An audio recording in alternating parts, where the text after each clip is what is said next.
Welcome to Starbound. My name's the Voice Ogre, and I'll be your narrator today. Nearly 500 supporters get early access to our stories, including brand new stories of Sunspire Academy, which I happen to do, and Freyren and Rimiki. If you'd like to unlock early access and support new episodes and future series, tap Join below to become a Starbound member. Now, let's get into today's story. The UNAS Hippocrates drifted silently through the void, its massive hull displaying enormous red crosses against pristine white plating. The medical vessel's silhouette stood out against the distant stars. 1,000 meters of advanced healing technology wrapped in a hull designed to announce its humanitarian mission to every sensor array in known space.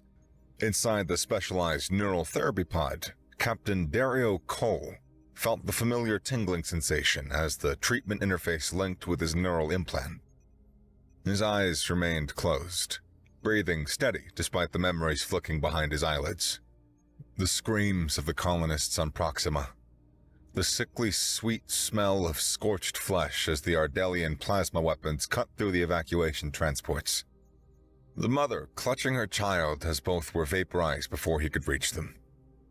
His own voice, hoarse from shouting orders that couldn't save enough of them. His hands, slick with blood from a civilian he'd tried to drag to safety, only to watch the light fade from their eyes. "Focus on your breathing, Captain." Dr. Margaret Voss's calm voice guided him through the neural therapy interface. "Remember, you're observing these memories, not reliving them. They've already happened. You're here now. You're safe." Cole struggled to maintain the mental separation the therapy required. He'd spent 15 years in military service, but nothing had prepared him for the massacre at Proxima Colony. 314 civilian casualties in his sector alone. Intelligence had failed to predict the Ardelian assault on the mining outpost. His unit had been under-equipped, understaffed, and overwhelmed within minutes. Cole took a deep breath, trying to create the mental distance the treatment protocol required. The experimental PTSD therapy used cutting-edge neural interface technology to help soldiers process trauma by creating new pathways around damaged neural networks. 6 weeks into treatment, he'd made more progress than 2 years of conventional therapy. "That's better," Dr. Voss said, her monitoring station picking up the changes in his neural patterns. "The implant is responding well today. Your hippocampus activity is—" The sudden wail of alarms cut her off. Cole's eyes snapped open, the neural connection stuttering as his attention fractured. Through the observation window of his therapy pod, he saw the medical staff running, faces tight with panic. "What's happening?" he asked, but Dr. Voss was already disconnecting him from the interface, her normally composed features twisted with urgency. "We need to evacuate," she said, hands moving quickly over the controls. "Something's wrong." The ship shuddered violently. The distinctive sound of impact resonated through the hull, and Cole knew that sound intimately. Weapons fire. But that was impossible.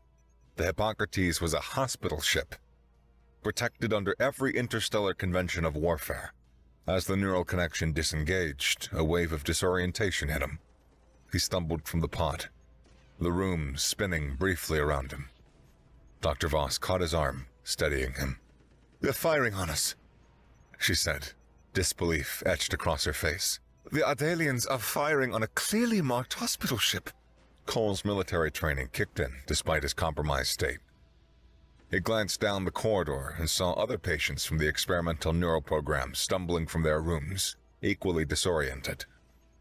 Lieutenant Rivera, Chief Peterson, and at least a dozen others, all military personnel being treated for combat trauma with the same experimental neural implants.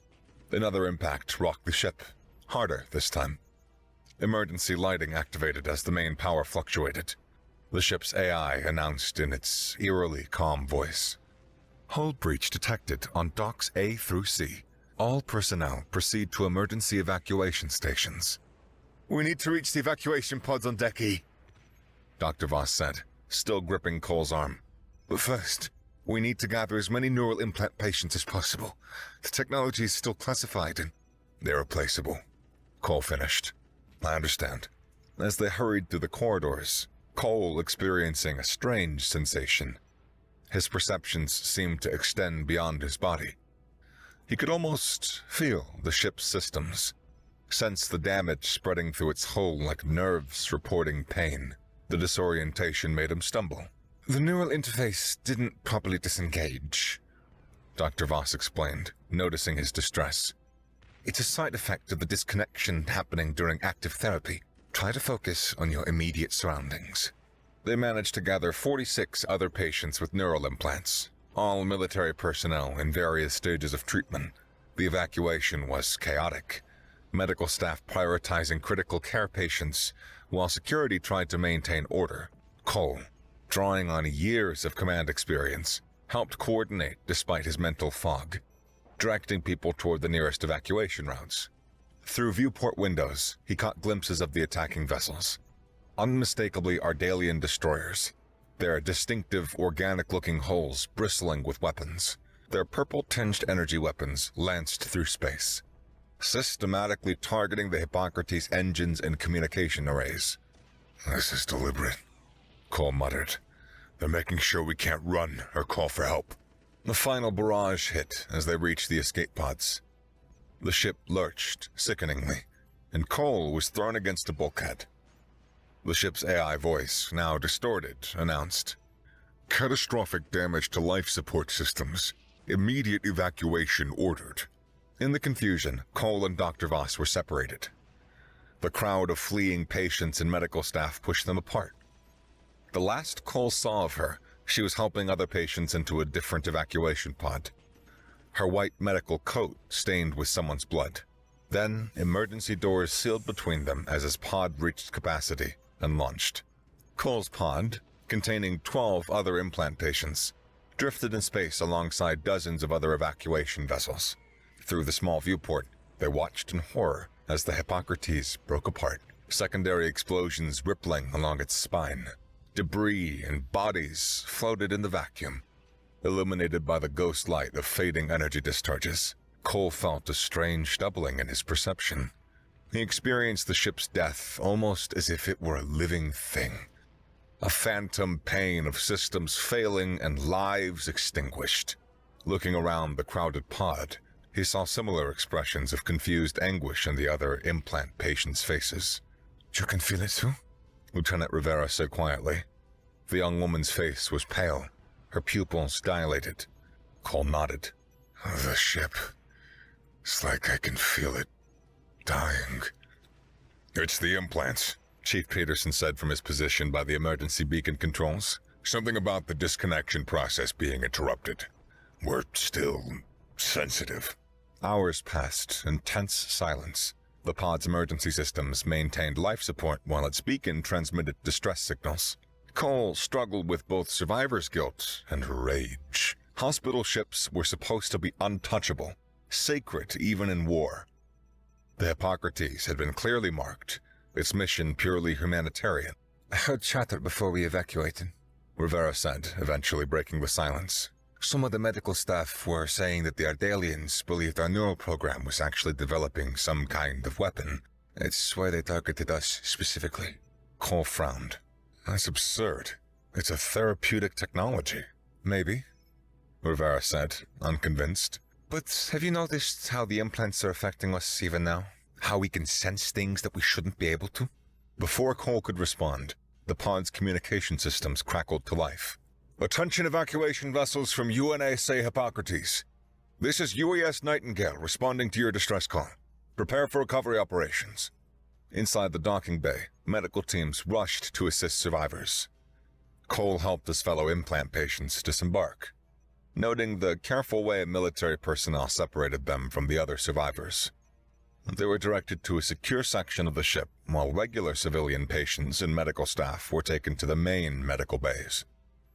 Admiral Valerie Reyes waited in the debriefing room, her silver-streaked hair pulled back severely, uniform impeccable despite the crisis. Her expression was grim as she addressed the assembled implant patients. "Of the 2,142 personnel and patients aboard the Hippocrates, our current recovery count stands at 347 survivors," she said without preamble.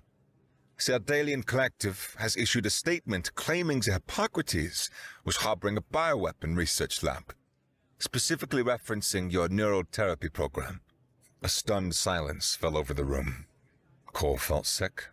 Over 1,700 people dead. Medical personnel, patients, support staff. Dr. Voss? He asked, unable to keep the question contained. Admiral Reyes consulted her tablet briefly.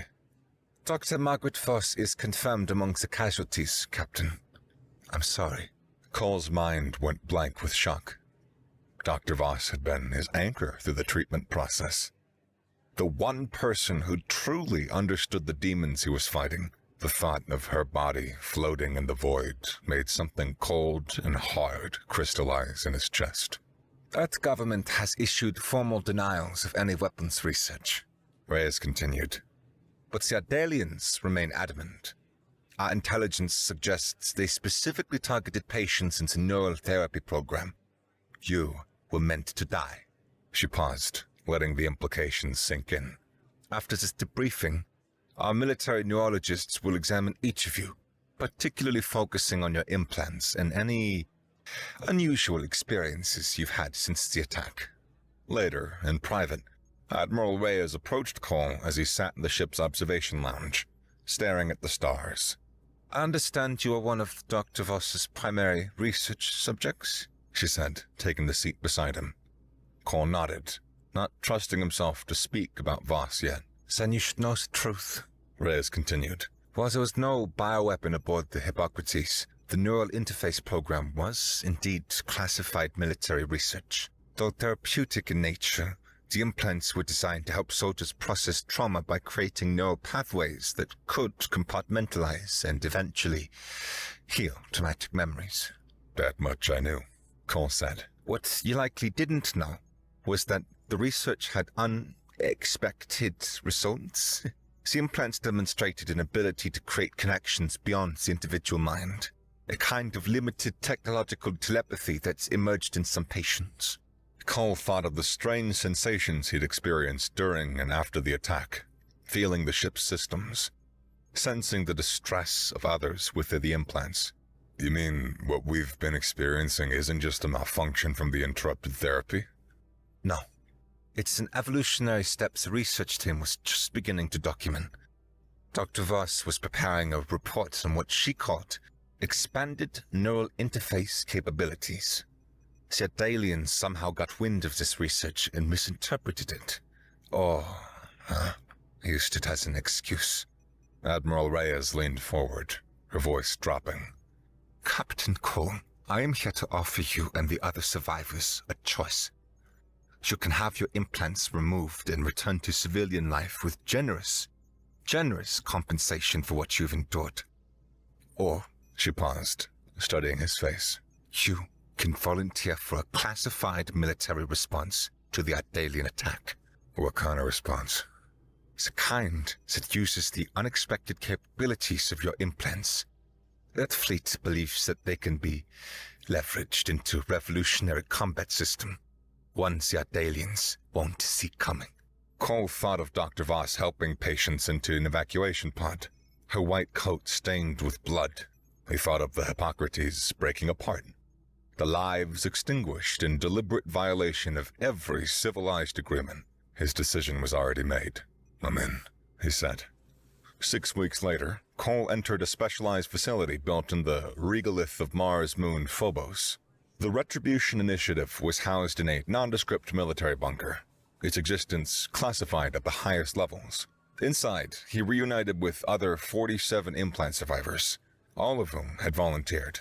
Dr. Nolan Pierce, who had studied under Dr. Voss and possessed the same intensity but none of her warmth, explained what they'd discovered.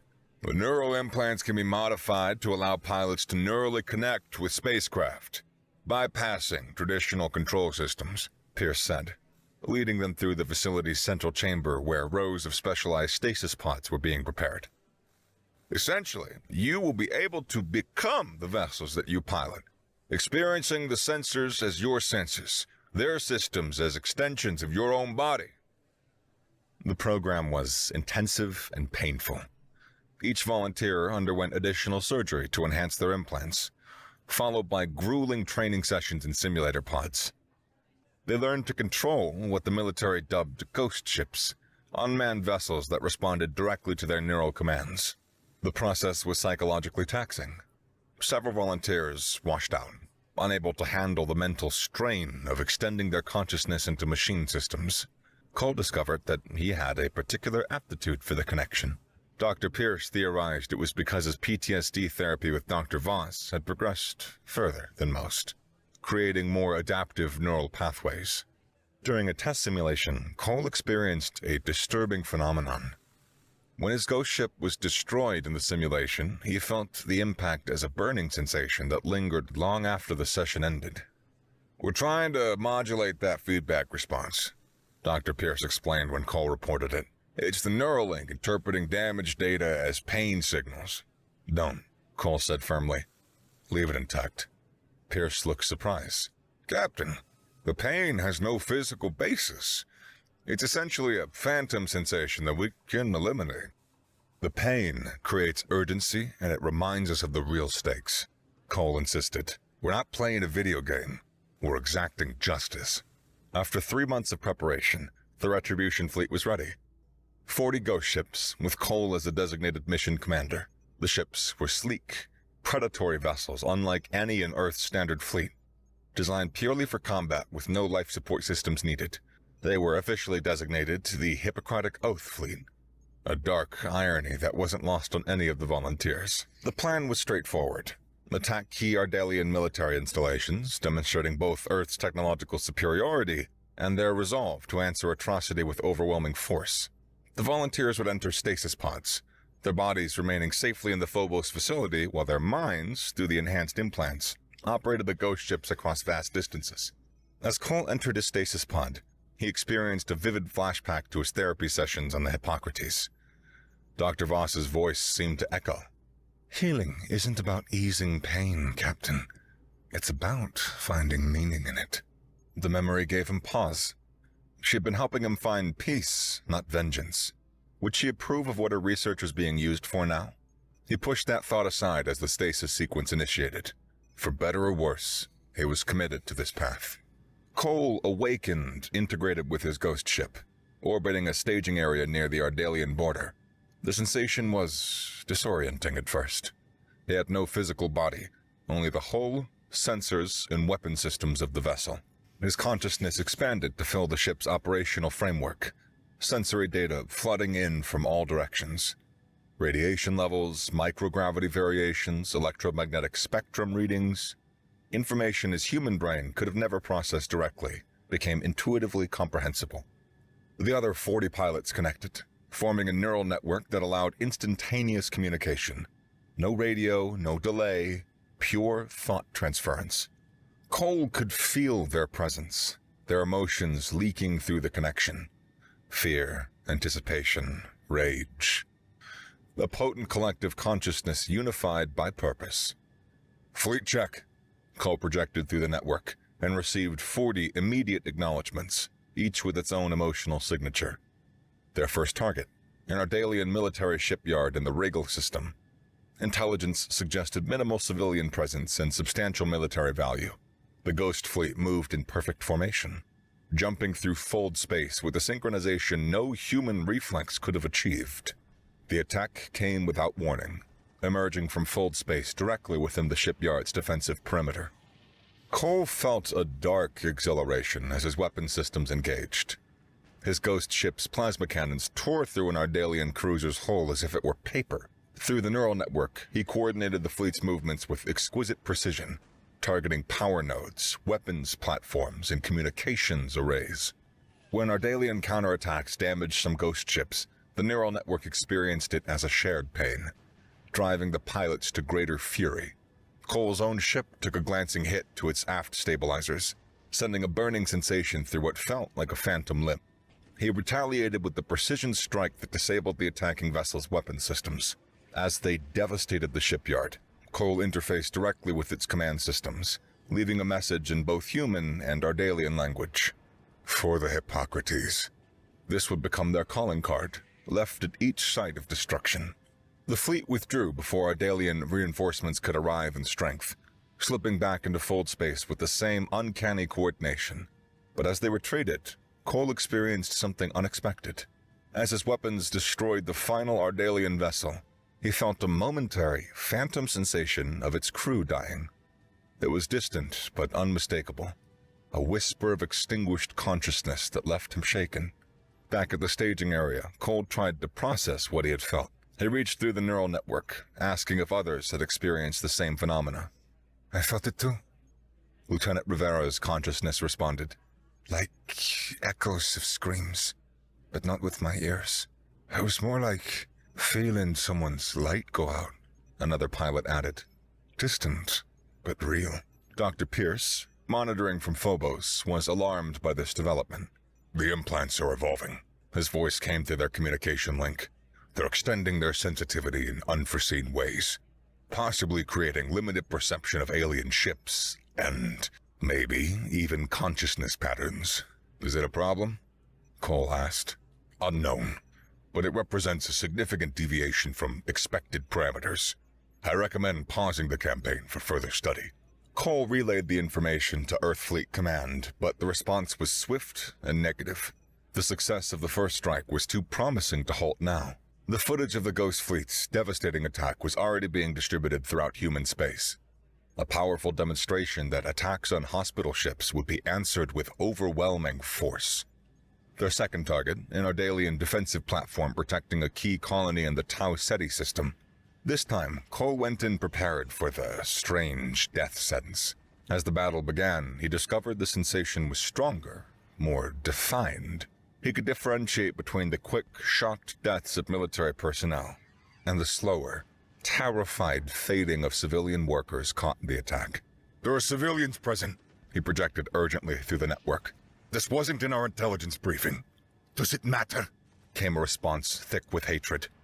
They didn't spare the civilians and the Hippocrates. It matters, Cole insisted. We're soldiers, not murderers. Adjust attack pattern to minimize civilian casualties while completing primary objectives.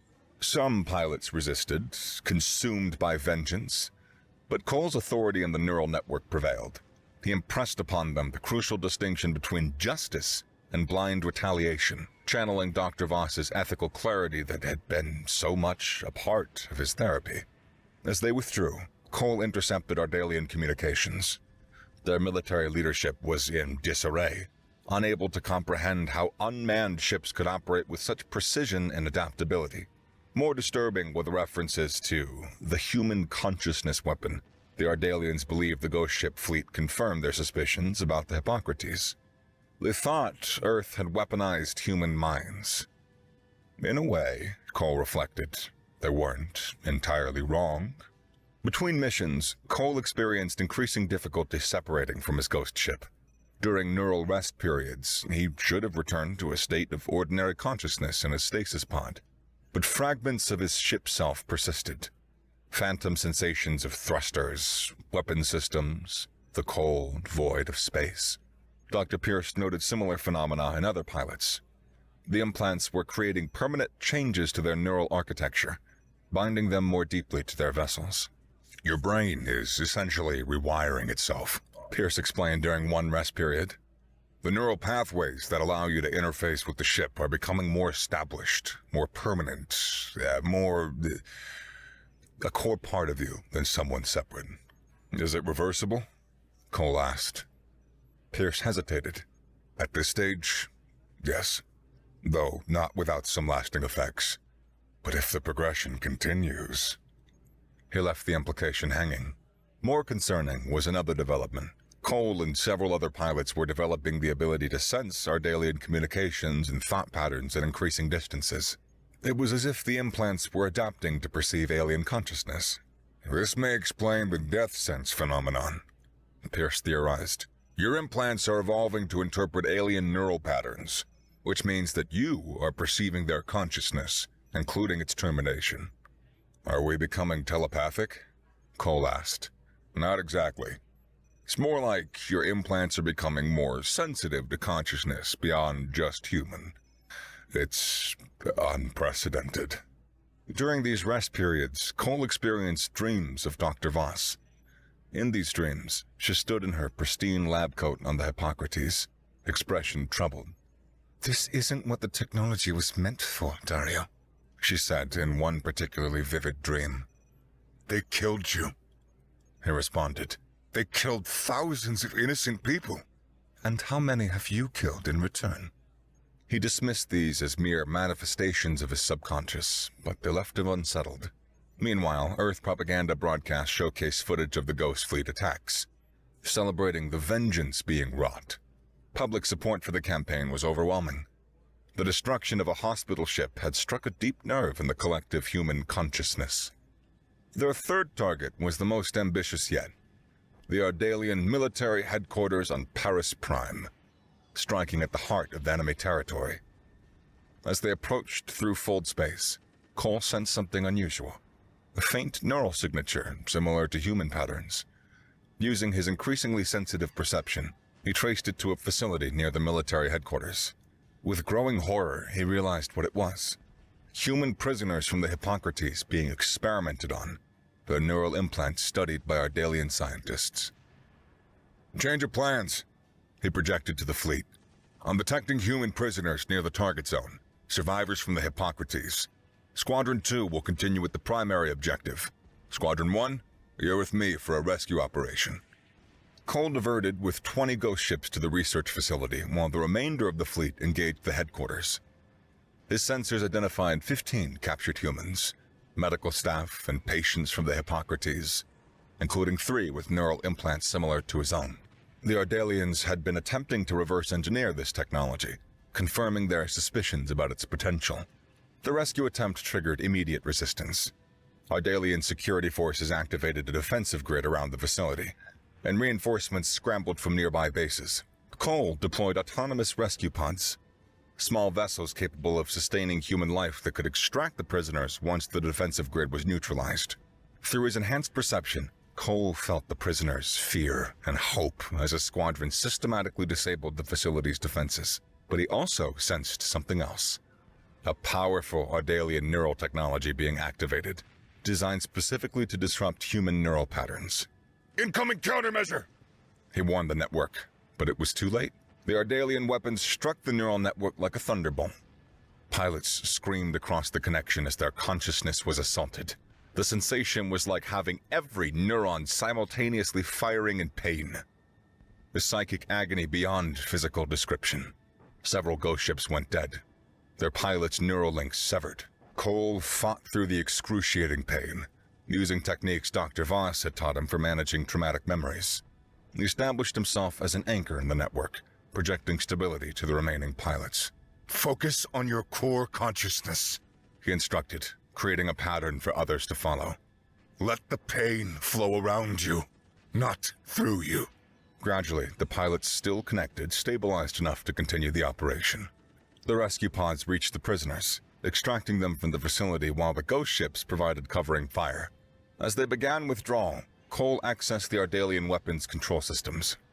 What he discovered confirmed their worst fears.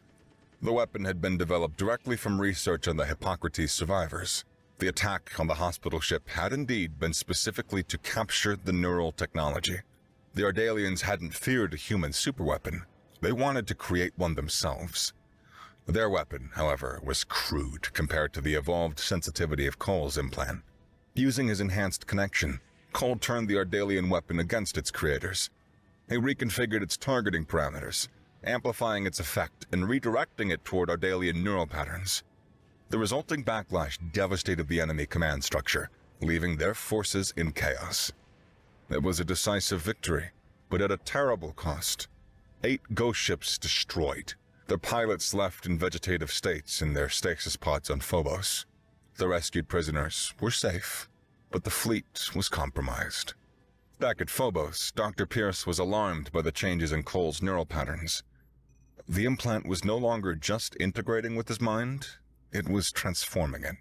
"Your neural architecture shows unprecedented reconfiguration," Pierce said, displaying a holographic comparison of Cole's brain scans before and after the mission.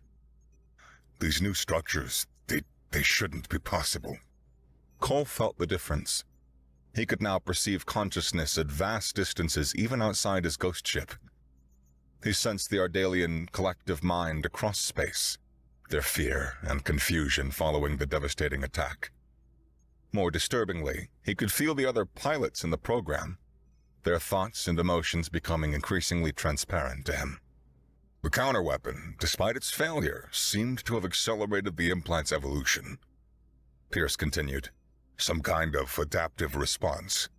It's as if the technology recognized a threat to its host consciousness and evolved to counter it. Military Command saw an opportunity in Cole's enhanced abilities. They proposed a final, decisive strike. Cole would lead the remaining fleet directly to the Ardalian homeworld, bypassing their defenses and predicting their movements through his new perceptive abilities. The goal was not total destruction, but a demonstration of absolute vulnerability. Proof that Earth could strike at will at the very heart of their civilization. Cole was conflicted. His abilities now let him sense the full depth of the Ardalian consciousness. Not just their military minds, but civilians, children, beings with hopes and fears not unlike humans. But he also sensed the rescued Hippocrates survivors, their trauma, their relief. One of them, a nurse named Maya, had worked closely with Dr. Voss. Through his enhanced perception, Cole connected with her mind, and she allowed it, sharing memories of Voss and the hospital ship. She believed the technology would heal pain, not create it. Maya's thoughts came to him, tinged with sadness. She saw it as a bridge between minds, not a weapon. It became a weapon the moment they attacked the Hippocrates, Cole responded. Did it? Or did we make that choice? Cole withdrew slightly from the connection, uncomfortable with the challenge in her thoughts. He sensed Maya's memories of Dr. Voss, late nights in the research lab, passionate discussions about the applications of neural technology, her unwavering commitment to healing broken minds. In one memory, Voss had been particularly animated, gesturing with a stylus as she spoke. The implant technology could revolutionize how we understand, consciousness itself, Voss had said in the memory. Imagine being able to fully and truly share experiences, to build bridges between different minds. It could end wars before they even have a chance to begin. Cole flinched away from the memory. The contrast between Voss's vision and the reality of what the technology had become was too stark, too painful to contemplate. Yet he couldn't escape the fundamental question Maya had raised. Had the technology itself been corrupted? Or had humans simply found a way to weaponize something meant to heal? The neural network that connected him to the ghost ships, to the other pilots, to Maya's memories, it was the same technology that had been designed to help process trauma. Now, it was being used to inflict trauma on an unprecedented scale. The irony wasn't lost on him, nor was the cost to his own humanity. Each time he experienced the death of an Ardalian through his enhanced perception, something in him changed, adapted, became less human and more something else. The question haunted him as preparations for the final mission proceeded. Was he honoring Dr. Voss's memory through vengeance, or betraying everything she had stood for? The remaining 32 pilots were briefed on the plan, a direct strike at the Ardalian homeworld, demonstrating Earth's ability to reach their most protected planet. The message would be clear: surrender or face annihilation. Cole made his decision. He agreed to lead the mission, but with his own undisclosed modification. The fleet departed for the Ardalian homeworld, moving with unprecedented coordination as Cole's enhanced perception guided them through enemy space, avoiding detection grids and patrol vessels. He could feel the Ardalians' growing terror as they finally detected the approaching fleet, their defensive systems activating in desperation. Planetary shields engaged, weapon platforms powered up, civilian evacuation protocols initiated. Their fear tasted metallic in his expanded awareness. As they entered orbit around the homeworld, Cole established direct neural contact with the Ardalian leadership. He sensed their panic, their confusion at being directly addressed by what they perceived as a human consciousness weapon. Rather than launching physical weapons, he transmitted pure experiential data, the attack on Hippocrates from the perspective of the patients and the medical staff. The terror, the pain, and the confusion. We forced the Ardalian leaders to feel what humans felt when their hospital ship was destroyed. This is what you did. He projected into their minds. This is what it feels like when conventions are broken and the innocent die. Simultaneously, Cole shared with his fellow pilots the full complexity of Ardalian consciousness he now perceived. Their fears, their misunderstandings, the propaganda they've been fed about humans developing consciousness weapons. He revealed the tragic irony. By attacking the Hippocrates to prevent a human consciousness weapon, they created exactly what they feared. The neural network resonated with this revelation, pilots experiencing a collective moment of clarity as they perceived the cycle of violence and misunderstanding that had led to this moment. Through the neural link, Cole addressed the Ardalian leadership directly. You will withdraw your forces from all contested systems immediately. You will acknowledge your crime against the Hippocrates. You will begin peace negotiations with Earth. Do these things, and we withdraw without firing a shot. Refuse, and we demonstrate exactly what these ships can do to your world. The Ardalians, experiencing firsthand the power of human consciousness projection, agreed to Cole's terms. Their ships powered down weapon systems. Emergency diplomatic channels opened between Earth and the Ardalian collective. News of the standoff reached human space, where public reaction was mixed. Many demanded the destruction of the Ardalian homeworld as final vengeance for the Hippocrates, while others saw Cole's restraint as the wiser path. Dr. Pierce contacted Cole privately through the neural link. Captain, I've discovered something critical about the implant's evolution. They're approaching a point of no return soon. Very soon. You and the other pilots will be unable to disconnect from the neural network without suffering catastrophic brain damage. You are becoming something different. Something post-human. Define post-human, Cole requested. Your consciousness exists primarily in the network rather than in your physical body. You are evolving into something that can inhabit the ships or exist independently in the network itself. It's remarkable, but it means that you might never return to normal human experience. Cole convened the remaining pilots in the neural network. He shared Pierce's discovery and offered them a choice. Return now while disconnection was still possible, though difficult, or continue their evolution into a new form of existence. I won't make this decision for any of you, he projected. This goes beyond military service or vengeance. We're talking about transcending human existence. After experiencing the expanded consciousness the network provided, the perception across vast distances, the intimate connection with others, the freedom from physical limitation, many chose to continue the transformation. Some, however, wished to return to their physical lives. I have a family, one pilot's consciousness explained, tinged with regret. People who need me in physical form. I've seen enough of war, another added. I want to feel the sun on my face again. Cole respected both choices. For those returning to human form, the disconnection process was painful and left lasting neural scarring. They would never be entirely normal again, but they would resume physical lives. For Cole and 26 others who stayed within the network, their consciousness continued to expand. They became a collective intelligence that could inhabit the ghost ships or exist independently in the neural network itself, guardians of the fragile peace emerging between the humans and the Ardalians. Cole maintained his connection to Maya, who had become Earth's primary diplomat to the Ardalians. Through her, he helped facilitate understanding between humans and Ardalians, translating concepts between radically different minds. The knowledge gained from the neural research was redirected toward developing new therapeutic technologies, rather than weapons, honoring Dr. Voss's original vision. 1 year later, Cole existed primarily as consciousness in the network. His physical body remained in stasis on Phobos, visited occasionally by Maya. The ghost ships had been repurposed as an observation fleet, maintaining the peace between Earth and the Ardalian collective.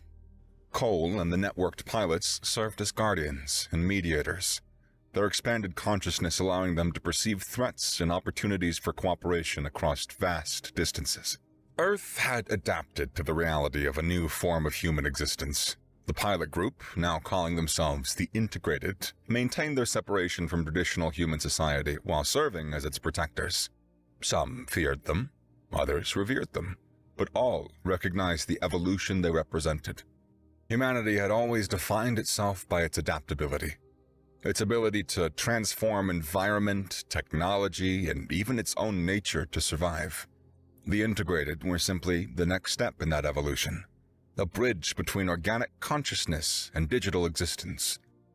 They existed simultaneously in multiple places, their physical bodies in stasis, their consciousness spread across vast networks, inhabiting mechanical vessels, or focusing into singular points of awareness when needed. Political debates raged about their status, their rights, their very humanity. Religious leaders proclaimed them either abominations or transcendent beings. Scientists studied the phenomenon with reverent fascination. But for Cole and the others who made the transition, such debates seemed increasingly irrelevant.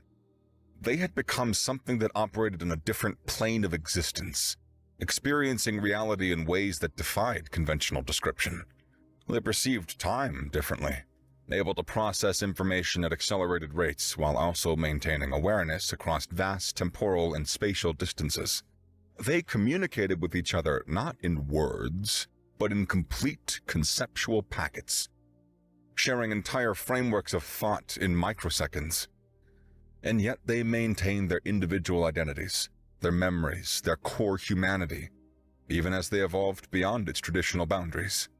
In a quiet moment between duties, Cole's consciousness reached out to the fragment of Dr. Voss that lived in his memory. The neural imprint created during their therapy sessions on the Hippocrates. It wasn't truly her, just his brain's representation of her, but it provided comfort. Would you approve of what I've become? He asked this memory Voss. You chose restraint, and you could have chosen annihilation. The memory construct responded, using patterns of thought he remembered from their sessions. You have found a way to make something constructive from trauma. That's all I wanted you to achieve, Dario. Cole reflected on the hospital ship's destruction and everything that followed. He didn't consider himself a hero or a monster. He honestly didn't know what he was. Born from humanity's capacity for both vengeance and mercy, the neural network that began as a weapon for retribution had become something transformative, expanding the definition of human consciousness. As he maintained his vigil across the stars, consciousness spread across the vastness of space, simultaneously aware of his physical body in stasis, the ghost ships in their orbits, and the minds of both humans and Ardalians navigating their fragile peace. Cole found a truth in his transformation, in answering brutality with a potential annihilation, but choosing restraint. Humanity demonstrated its greatest strength, the ability to stand at the precipice of destruction and to step back, to find new paths when old ones only lead to oblivion. The final thought that echoed through his expanded awareness was what Dr. Voss had told him during their first therapy session on the Hippocrates. Healing doesn't mean forgetting the wound. It means finding purpose in its scar. And in that truth, the being that had once been Captain Dario Cole found peace.